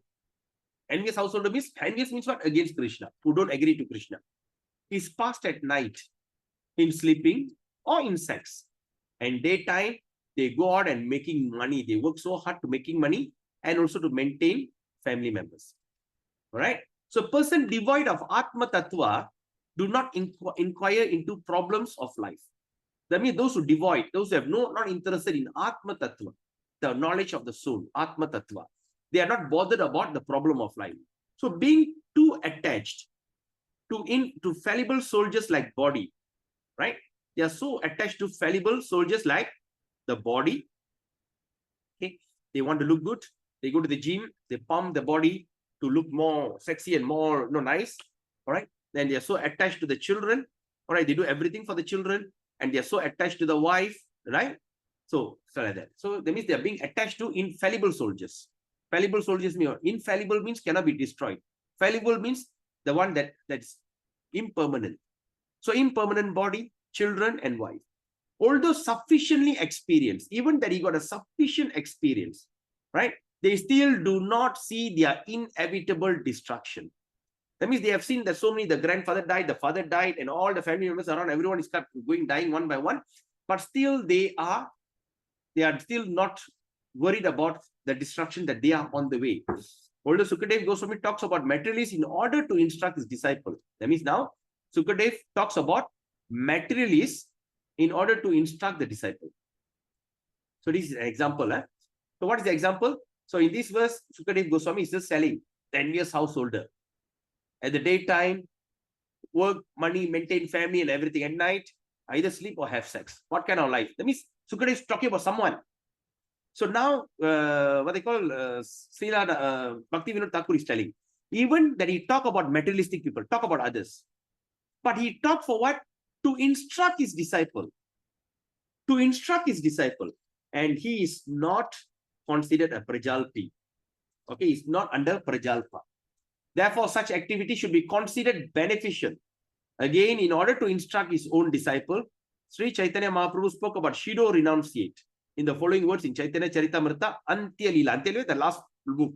First is Adi, Madhya, and Antya. Antya is the last one, the third part. Antya Lila, text 2, verse 117, 120, and 124. Prabhu ko hai vairagi kare prakriti sambhoshana dekito na parunami tohor vadana Shudra jiva sava markatta vairagya karya indriyo charane bule prakriti sambhashya Prabhu ko he mora vashano he mora mana prakriti sambhosha vairagina kore darshana. The Lord replied, I cannot tolerate seeing the face of a person who has accepted renounced order of life, but who still talks about intimate with women. So Lord Chaitanya is telling, I cannot tolerate seeing the face of a man who have accepted sannyas, but always still talks intimately, talks very closely with women. There are many persons with little in their possession who accept the renounced order of life like monkeys, right? There are many persons with little in their possession who accept the renounced order of life like monkeys. They go here and there, engaging in sense gratification and speaking to intimate with women. So now Sri Chaitanya Mahaprabhu says, my mind is not under my control. It does not like to see anyone in the renounced order who talks intimately with women. So indirectly he's telling that my mind is, I cannot tolerate when a sannyas go and associate with women. And now talk about intimately means what? Sitting very close, like talking. Sannyas is not allowed to do that. So now what we understand from here, unless one speaks in this way, unless one speaks in this way, while instructing and while conducting a subject, there's no benefit of oneself to others. All right, there is no benefit of oneself to others. Therefore, when the previous Acharya have personally set example and taught others, how will these benefiting by acting contrary to that instruction? All right, and if one discuss in this way, the improper behavior, all right, when they discuss in this way on improper behavior of current in a religious sect among the general, then such talk is not adverse to devotional service. Okay, so example like how Lord Chaitanya is telling that he is talking about others, talking about sannyasi, right? And he says, I cannot tolerate, I don't even want to see. That means he's showing some kind of hatred. So that is not Prajalpa. Right? Because he's making a point to the disciple. He's telling, don't even you dare. You accept sannyasi, you are totally out of relationship with women. All right, there's the rules of brahmachari and sannyasi. Even a brahmachari are not even allowed to sit with the mother. And how about other women? All right, because they'll be totally devoid of feminine body because they are taken. Because you know why? The women are like fire, the man is like a butter. That's why women are called Shakti. Right? The men are Shivan. So women are very powerful entity, right? So that's the thing. So you need to talk about others in order to make a point, proof of point, right? Person, okay, there's no point. In Srimad Bhagavatam 4:14-29, Maitreya Muni, the foremost devotee, spoke about Vena Maharaj in this way. Hittam viparyaya mate papiyan utpatangata anuniyamanastat yaknam na chakre brashta mangala. The great sage Maitreya continued, thus the king who become unintelligent due to his sinful all right, become unhindered due to sinful life, due to his sinful life and deviation from the right path, became actually bereft of all good fortune. All the good fortune is gone. He could not accept the request of great sages, which the sages put before him with great respect. Okay, and therefore he was condemned. So Sri Maitreya Rishi needed to speak about others. So Maitreya Rishi is talking about that particular person, others. All right, but others, he spoke to his audience to instruct them. So he spoke this, okay, he spoke about others to the audience for what? To instruct them, right? To instruct them. So therefore, this is not Prajalpa. So we must understand what is Prajalpa. Huh? You want to talk about sometimes, okay. The practicing devotee normally discuss ancient history, right? So the practicing devotee, that means you and I always usually discuss the ancient history of the association of devotees. Occasionally they talk about non-devotees. Sometimes we talk about non-devotees. Such talk is always auspicious and favorable to devotional service. But those who talk about others while influenced by devotional impediment like envy, hatred, pride, or distinctions are offender at the feet of Bhakti Devi. Now let's look at this. Yesterday, Prabhu asked me, what is Bhakti Devi? Now, this is very, very, very important. I want all of you to really look at this thing. Okay, what is mentioned here is like this. Talking about non-devotees, sometimes when you talk about to the audience to make a point, sometimes I'm talking to you, sometimes quoting some of my relations, you know, my auntie, and all this is my uncle, and all these my cousins. All these are to make a point for you to understand. All right, that is not Prajalpa. All right, but and that is called auspicious and favorable. Okay, because it's convincing you to go into the subject matter. But now let's look at this word. But those who talk about others while under the influence, okay, of devotional impediment. That means the devotional impediment means what? The devotion obstacle. And what is the devotional obstacle like? Envy, hatred, pride, or distinctions. All right, from where he was born, you know, for me, he was my student. Now he's coming and teaching me, something like that. Offenders. At who? At the feet of Bhakti Devi. Bhakti Devi is the Devi that gives you, who grants you bhakti. She is in charge of department of bhakti. And she is the most important person. When you offend the Bhakti Devi, she will discard you. The Bhakti Devi will act the way that how you reciprocate to your spiritual master and also to your to Radharani and to Krishna. Bhakti Devi says, this person are so nice. He's really want this very badly. Let me give him. He will grant. Okay, because Bhakti Devi is none other than secretary of Radharani. And who's that Bhakti Devi? Tulasi Maharani. That's why we need to keep Tulasi in the house, not as a decoration, but as a form of worship. A deity of Bhakti Devi is the form of Tulasi Maharani. That's why when you pluck the trees, we have to pluck it with so much of care. All right, because we are taking a tree and a leaves and we are offering to Krishna. Krishna says, if you're not going to offer me without Tulasi, I won't even look at it. Even the leaf that dropped down is also very auspicious. You can offer to Krishna. Huh? Even there is the wood of Krishna. No, we used to make Kantimala, and also we use Japamala. We need to hold that the body of Bhakti Devi also by holding her, touching her, it purifies you. Even Yamaraj says, do not go to the house or a person who having Kantimala. Those who have Kantimala, don't even go near him. Yamaraj have already given instruction to Yamadutas. At the same time, all right, Bhakti Devi also got another name called Vrinda Devi. Vrinda Devi means she is the one in charge of Vrindavan. In Paratyaras, in what they call, in the ambrosial Leela of Krishna and Radharani, and among all the gopis. What is the job of Bhakti Devi? She's the one who set the scene. All right. They know Krishna going to come this way and Radharani going to meet up. So she make that groove. She decorate the place so nicely with flowers and everything. So when Krishna and Radha comes, it creates a harmony, beautiful environment. We study that in Gopi Git. Right? Of course, that book is not recommended for everyone. So Gopi Git, right? Hey, Gopi Gita, Git Govind. Yeah. Git Govind. Anyway, going out of the topic. If you read that book, oh, it's beautiful. Anyway, so now that is Bhakti Devi. She give you the highest perfection of Prema Bhakti. All right. And she grant you. That's why. Please check yourself again. Do I have envy on devotees? I made that mistake personally. You know, there's a school of thought called the Ritviks. Right.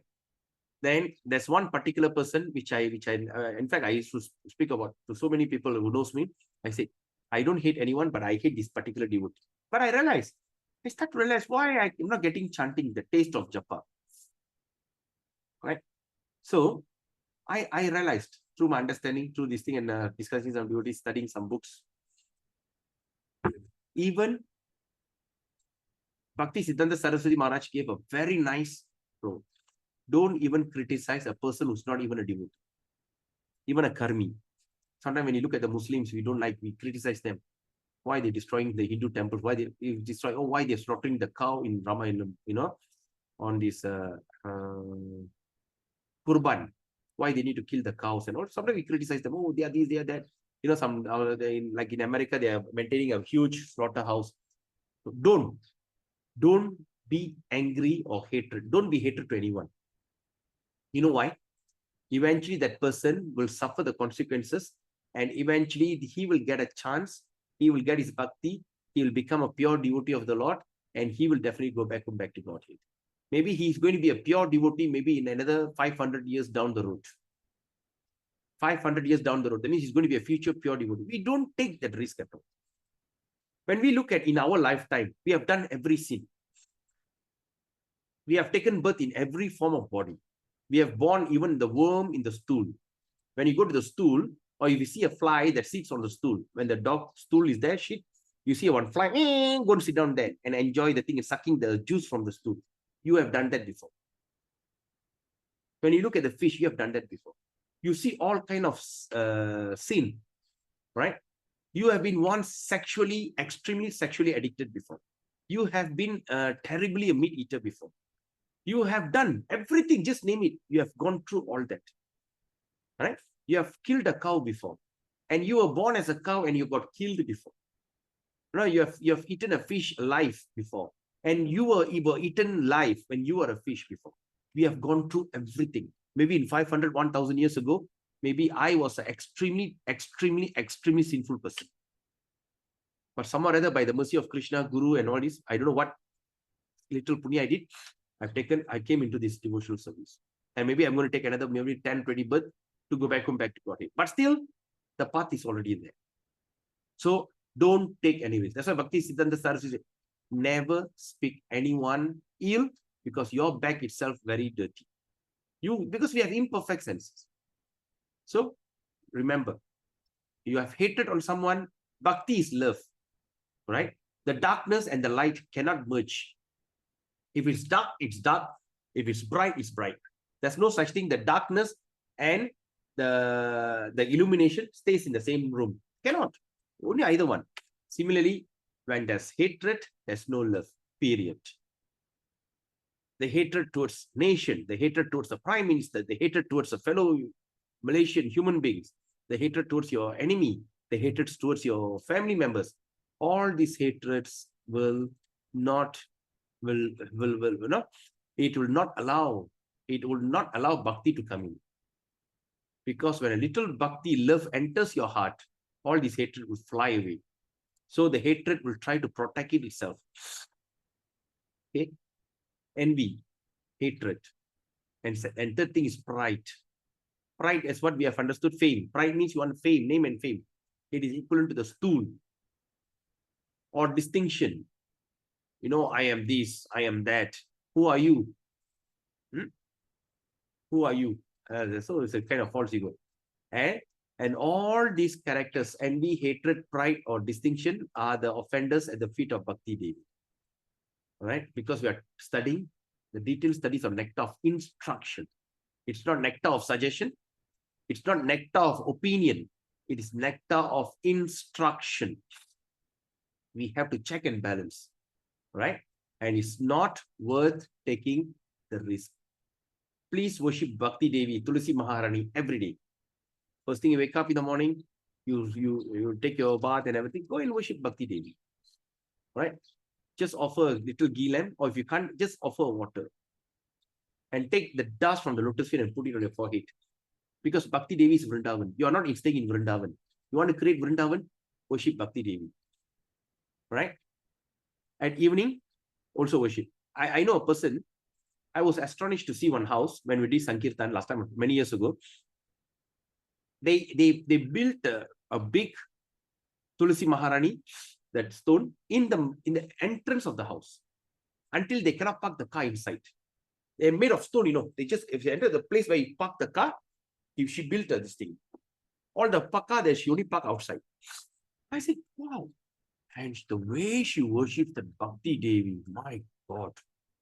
She said, I don't worship anyone. My mother, my Lord is only Tulasi Maharani. Huh? So like that. And another thing also, they said, keep the Bhakti Devi, Tulasi Maharani at the entrance of just at the side of the entrance. Once you come back home, go pay obeisance to Bhakti Devi 3 times and go in. Go around 3 times and walk into your house. When you want to go out, pay obeisance to Bhakti Devi, go around 3 times and say, Bhakti Devi, poitu varen. No, please, I'm going out with your blessings. All right. When you keep Bhakti Devi, because she's full of auspiciousness. When you look at envy, opposite of envy is what? All right. And opposite of hatred, envy, hatred, opposite is love. Right. And pride, opposite of pride is humbleness. All right. So when she will grant you all this boon, so like that. So it is very auspicious. So sometimes when you come back home, maybe something might be following you, some evil spirit or what, it will never enter the house where the Bhakti Devi. And of course, when you come in, you wash your leg outside, you just go around 3 times, offer obeisance and go in, it gives you a lot of benefit. Right? So we must be very careful. So now we understand something new today. The takeaway for the today, the one who gives Bhakti is Bhakti Devi or Tulasi Maharani. And we must always think not to offend her. And she is the secretary of Radharani. If Radharani and Krishna is not pleased with you, she will definitely is not pleased with you. How the Radharani and Krishna will never be pleased with you? If you displease his devotees. If you offend his devotees, Krishna will never like it. Because Krishna loves his devotees. All right? Even there's 2 devotees are there. The one who accusing, even though you are the devotee, Krishna will reject you. Right? But at the same time, he'll be just thinking, when are you going to change your heart and come back to me? Right? And of course, offending spiritual master. Doesn't matter whether they are in the Ritvik or whether they are in whichever environment they are. All right? It all depends on according to Krishna, Radha and Krishna and Srila Prabhupada. It's none of our business to comment or to speak anything ill about these kind of people who are Ritvik, who are Gaudiya Mat. All this, we have no word to talk about them. We have no right. Right? Because they have their reasoning and we have our reasoning. So since we are under the Guru Varga by the ISKCON, International Society for Krishna Consciousness, we just follow what Prabhupada teach. And we remain in that way. We do not try to reinvent the wheel. And we do not need to even do comparison study because we are under the tutelage of a great Acharya, Satyavesh Avatar, the real Jagat Guru, the Guru that has traveled the world 10 times, established 108 temples. There's not a place in this world that they don't have his influence. When you look at all the other great Acharyas, all right? When you go to South America, can you find Ramanujacharya's these things there? No. You can't find all these things but Prabhupada is everywhere, even in remote part of China. All right? There is a devotee who keeps the deity of Prabhupada and they start to sing Jai Prabhupada, Jai Srila Prabhupada, Jai Srila Prabhupada. Imagine. We are under this huge movement. And this is the movement that envisioned by Lord Chaitanya. This is the movement that what Srila Bhakti Siddhanta Saraswati Prabhupada wanted. This is the movement that what Bhaktivinoda Thakur predicted 124 years ago. He translated all the books, 150 years, 1896, right, around the 1896, right, 100 plus years, more than 150 years ago. He prepared all the books in English because the commander-in-chief, the commander-in-chief of this Gaudiya Vaishnava will be appearing soon. The commander-in-chief. Who is the commander-in-chief of the Devas? Lord Muruga, Kartikeya. So the commander-in-chief of Bhakti is Srila Prabhupada. So commander-in-chief is going to take form, he's going to come out, and that commander-in-chief is going to go. So while the commander-in-chief is coming, so all the previous acharyas preparing the weapons, translating everything into English, all getting ready for this great acharya, empowered acharya to come and take birth. And he went around the world at the age of 70 and shake the entire history. He changed the entire history of the world.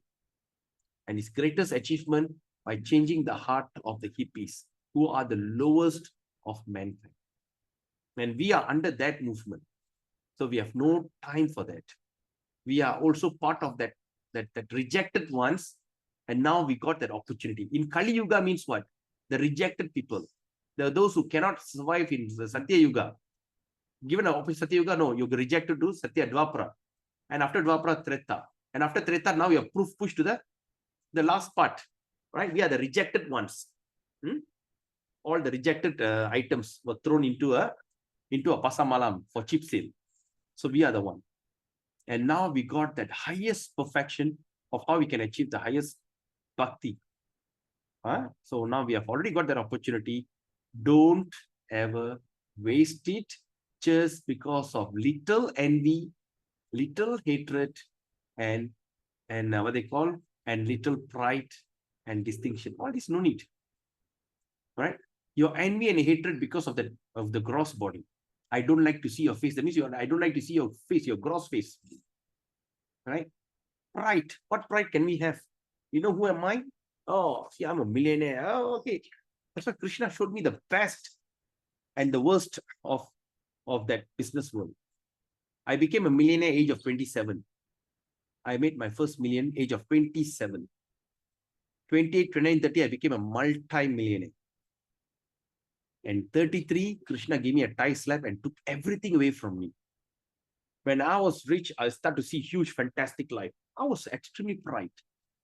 That's why sometimes I used to tell devotee, if you have seen me as a businessman, definitely you would not say you don't like me, you will hate me.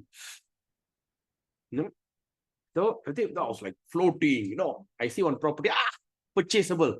I see one car, purchase. That was my term, No, drive. Suddenly my wife will be like, do you see the building? There's some, you like it?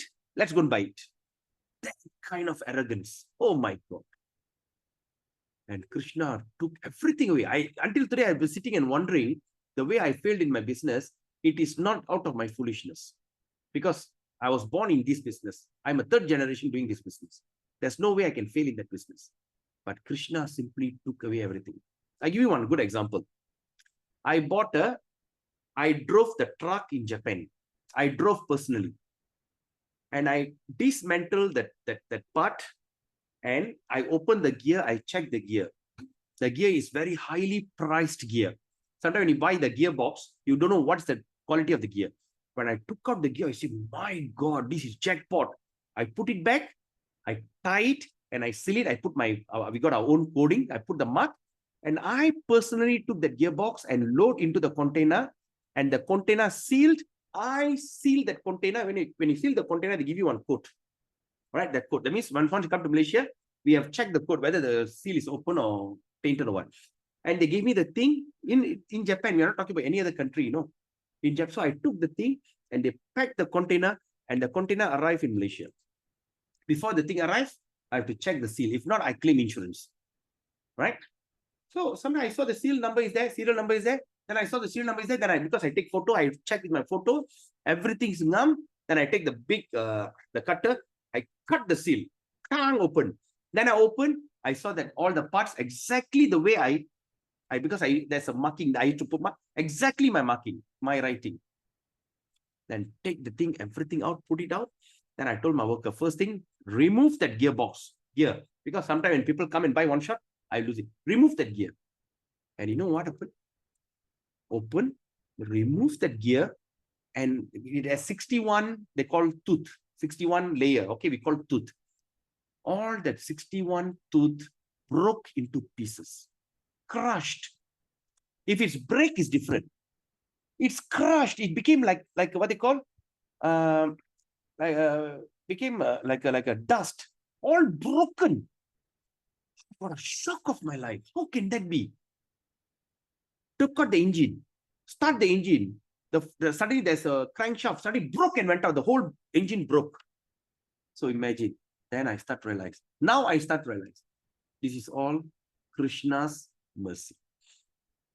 You know, I just don't understand. Until 33, Krishna took away everything and I was declared bankrupt. Until today, I can't leave the country because of I'm still under bankruptcy. And now, and of course, my wife and children was arguing, you should be always out, I've already paid, you should be out. I said, I don't care. Let Krishna decide. Krishna gave me bankruptcy, and Krishna will remove the bankruptcy when he feels that I am fit to be removed. That's why when people goes to Vrindavan, Mayapur, I feel very excited. I feel that I'm with you guys. Because until now, I couldn't go anywhere. I can't leave the country. So, but anyway, I have no regret. Let me tell you. Envy, hatred, pride. It's not going to last with you forever. But the sin and karma that you create from this habit will stick to you birth after birth after birth after birth in the form of prarabdha karma. Maybe the thing that you have done now, you're going to suffer in 5 births down the road. It's not worth it, my dear Prabhus and mothers. Think about it. It's not worth it. You do sin now, you suffer now, it's okay. But all the things you did today, 5 births down the road, maybe 500 years. If you say if you live up to 100 years, maybe 500 years after the time that now is 2025. That means 2105. 500 years now, 2105. You born, and you're going to suffer the birth that you have done 500 years ago. Right? So the envy, hatred, pride is all bodily. Throw it away. Okay? If you are going to do it, if you're going to experience it, if you're going to, because the sin or the karma, the reaction, it will last many, many births in the form of prarabdha karma. Once the thing becomes prarabdha karma, that's it. But if you're going to, if you don't offend the feet of Bhakti Devi, you worship the Bhakti Devi will remove all the prarabdha karma, because the prarabdha karma is going to be impediment. You are just like a long traveler who carry a big backpack. You're carrying this bag and you're walking. You're so tough. You struggle so hard, and you walk into a house. Right? You walk into your brother's house, or maybe your parents' house. You go there. Right? You go there, immediately they come, they see you. What the first thing they will do? They want to hug you. They want to ask something nice about you. They want to offer you a drink.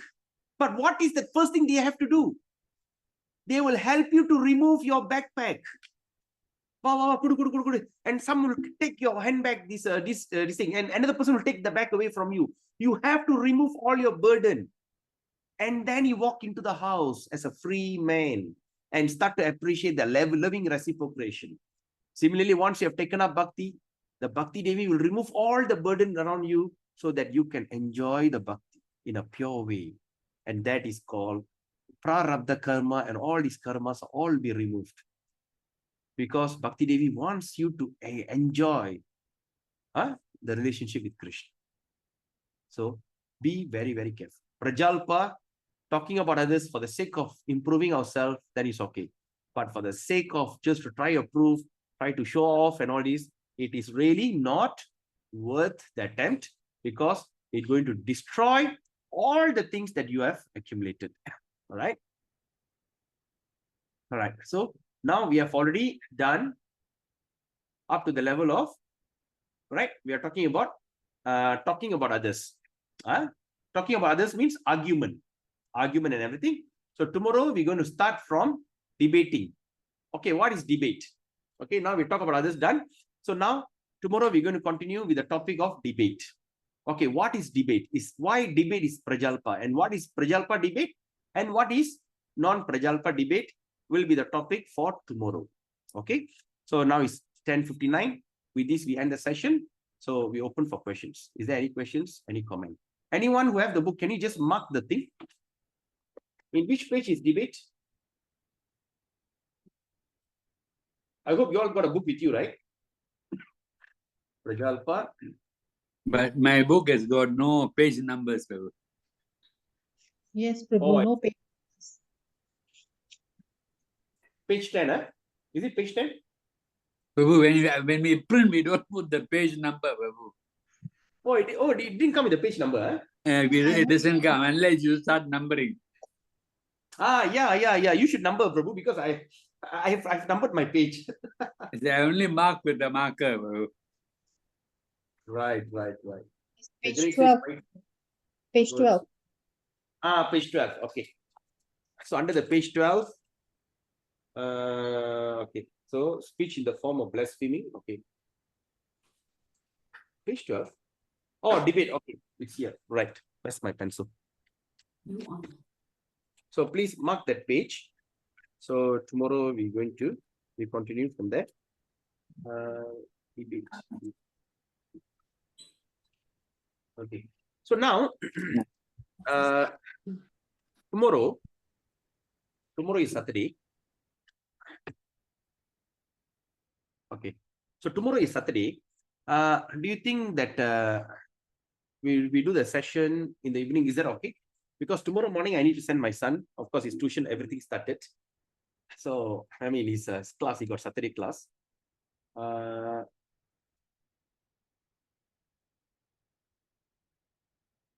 think we can do in the morning because, okay, if tomorrow morning or evening, is that okay with all of you? Either morning or evening? Can, Prabhu. Morning can, evening also can, eh? Yeah. All right, okay. So I just remembered my daughter's another session is already stopped. Saturday, I have to send the floor to school. Then this girl, I think she should have. Okay, anyway, I will confirm because the new school session starting next week. They got a new timetable. I will check out and get back to you. All right, I will post the thing in the group. But definitely, I love to do this. And also Sunday, is Sunday evening, is it okay with all of you? If at all we're going to do, because Sunday morning I got a session. Oh, no. Sunday evening, next day school starting. Yeah, I think last minute preparation is there. Okay, anyway, we have planned, we do it tomorrow, Saturday. I'll confirm with you either Saturday morning or Saturday evening. Okay. So any questions, any comment, anything that you like to say, any takeaway? So now you understand or not? And we pride on all this talking about others, actually it's no good. It's very bad for our devotional upbringing. Any one takeaway you want to say something before we end the session? Everyone enjoyed the class. I hope that it's benefited all of you. All right. Then okay, there's no questions. Thank you so much, Vaishnava Kripa Prabhu, Nandava Devi Mataji, Rusan Chang Mataji. Charan Lakshmi Mataji is here. Welcome. Okay, thank you. Karpiya Saraswati Mataji, Kesavan Prabhu. Bonis. Thank you so much. Sheila Mataji. Thank you. So we meet again tomorrow. And those who are watching online, please like this video, share the video, because we are talking about more on self-development, spiritual development. This topic is not only benefit your spiritual life and also your material life, right? If you find this thing is good, please share with everyone. And please let everyone to go to this. Okay, those who have not subscribed, please subscribe, because yesterday I got a reminder that says that if you have enough subscription, they are willing to give, I think I must have 1,000 subscribers, something like that. All right, we will start to earn money. Okay, the YouTube will start to pay. So all that money that we earn from there, we can utilize for Hari Bhajan. We can utilize for maintaining our Zoom, this thing, then also for studying more and more, creating more and more books, and maintaining the Namaha. Oh, when they're willing to pay, why not? Right? I'm not asking for it, but they say you have already got 98 subscribers. If you can get certain number of subscribers. I have to ask Vivan, because Vivan is the one telling me, you know. So I'm not like any other person say like, subscribe, but if you can like and subscribe, it's going to be beneficial. Because I heard they say you must have more likes. Many people are watching, only 2 or 3 likes, right? Of course, it's going to benefit everyone. Okay, and not only that, the more you put like, sometimes in the YouTube this thing, it'll come up, it seems. Anyone who are going through study of Bhaktiyaloka, the thing will come out. So it's going to be beneficial for everyone. So whatever I'm doing this is not for any personal gain. I'm just doing this as a service to my spiritual master, as per instructed by him. Just preach and distribute books, and I'm just doing that. And of course, to please my spiritual master, the previous Acharya like Srila Prabhupada, Bhakti Siddhanta Saraswati Prabhupada. And the book that we are reading now is Bhaktiyaloka by Srila Bhaktivinoda Thakura. All these things are for our own benefit. I am a lazy person, and I don't have that discipline to do self-study. But when we speak to you, actually I'm seeing myself in the camera, and I am telling myself, okay, I'm not instructing any of you. I am instructing myself and reminding myself, okay, all these things that I should give up and should practice, right? And I'm thank you to each and every one of you to join this session. Your commitment, some or other, make me not to be lazy and to take this up very seriously. Thank you. Pancha kalpatarubhescha kripa sindhubevacha paditanam pavinibhyo vaishnavebhayo namo namah. Hare Krishna. Have a beautiful Friday. Hare Krishna. Hare Krishna, Prabhu.